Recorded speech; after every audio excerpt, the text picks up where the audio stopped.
గొప్ప దేవుడవు, ఘన కార్యములు చేయుదువు. నీదు కృపయే నిరంతరము నిలచియుండునుగా. నీదు కృపయే నిరంతరము నిలచియుండునుగా. నిన్ను మేము ఆనందముతో ఆరాధించెదము. నిన్ను మేము ఆనందముతో ఆరాధించెదము. స్తుతియో మహిమ ఘనత నీకే యుగ యుగముల వరకు. ఎంతో నమ్మదగిన దేవా, ఎంతో నమ్మదగిన దేవా.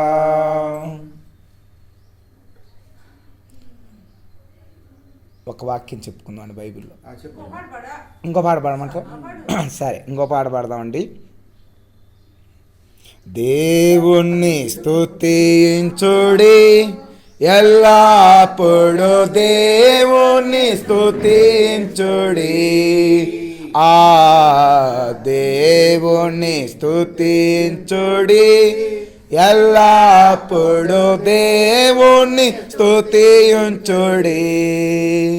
ఆయన పరిశుద్ధాలయమందు, ఆయన పరిశుద్ధ ఆలయమందు, ఆయన సన్నిధిలో, ఆయన సన్నిధిలో ఎల్లప్పుడు దేవుణ్ణి స్తుతించుడి. ఆ దేవుణ్ణి స్తుతించుడి ఎల్లప్పుడు, దేవుణ్ణి స్తుతించుడి. చాలు.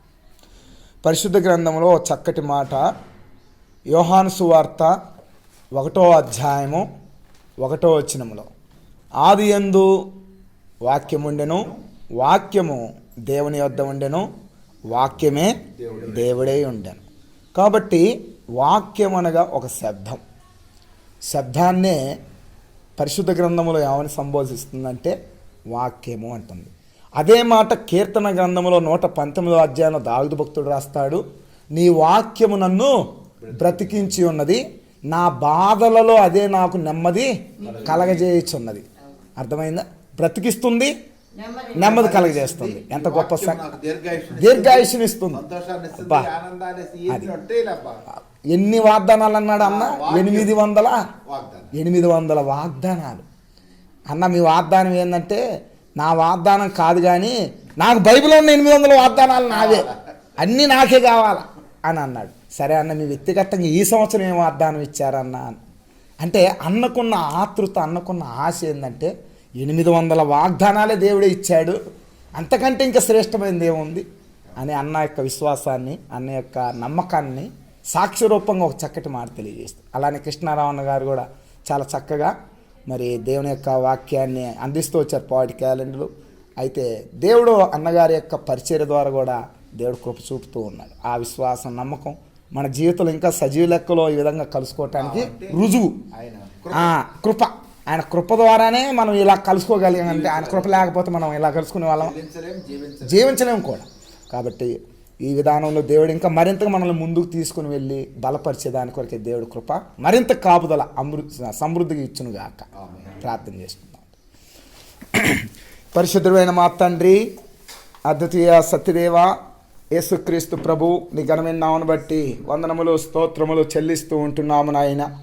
సర్వాధికారివైన దేవా, సర్వశక్తిమంతుడా నీ స్తోత్రాలు. ఆది యందు భూమి ఆకాశములను కలగజేసిన గొప్పవాడు, ఆది యందు వాక్యమే ఉన్నవాడు, ఆదియు అంతము అల్ఫాయు ఓమేగి మొదటివాడు కడపటివాడు నేనని సెలవిచ్చిన గొప్పదేవ. భూత వర్తమాన భవిష్యత్ కాలములలో సర్వాధికారిగా సర్వోన్నతమైన స్థలములో సింహాసనాసీనుడై ఉన్నానని చెప్పినవాడు, నీ ఘనమైన నామమును బట్టి స్తుతిస్తూ ఉంటున్నాను.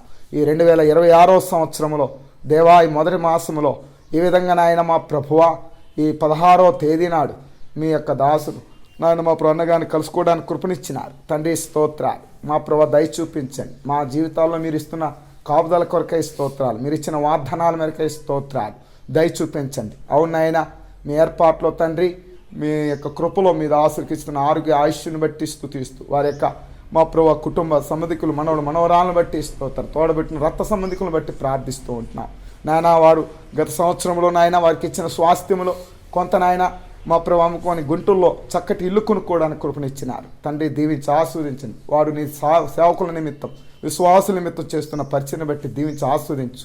మీ దాసు కృష్ణారావు అన్నగారిని బట్టి కుటుంబాన్ని బట్టి ప్రార్థిస్తూ ఉంటున్నాం. దయ చూపించండి. వారి యొక్క విశ్వాసాన్ని బలపరచండి. చేస్తున్న సేవ పరిచయలో తోడుగా ఉండండి. రాను దినాల్లో మీ గొప్ప కార్యాల కొరకై సిద్ధపరుస్తున్నామని ప్రార్థన చేస్తూ ఉంటున్నాం. దేవా సహాయం చేయము నాయన. మా ప్రియులు మీ దాసరాలు ఇచ్చిన ఆతిథ్యాన్ని బట్టి స్తుతిస్తూ ఉంటున్నాం. ఇంట్లో నిండాలుగా ఆహారం ఉన్నట్లు దీవించి ఆస్వాదిస్తున్నామని మీ చిత్తానుసారంగా మరో తరుణంలో మేము కలుసుకోవడానికి అలాగే మా మధ్యకు కూడా మీ దాసులు చేరువచ్చేదాని కొరకై చక్కటి సాక్ష్యం వాక్యం అందించేదాని కొరకై ఆ సమయాన్ని అనుకూలపరుస్తున్నామని మీ శిలువ నిబంధన రక్త ప్రోక్షణ కోరుతూ క్రీస్తు యేసు పరిశుద్ధ ఘనమైన నామమున వందన స్తోత్రములతో స్తుతులు చెల్లించి ప్రార్థించి అడిగి వేడుకొనుచున్నాము తండ్రి. ఆమేన్. పరిశుద్ధ తండ్రి అయిన దేవుని ప్రేమ, పరిశుద్ధ సేవకుడైన యేసుక్రీస్తు వారి కృప, పరిశుద్ధాత్మ యొక్క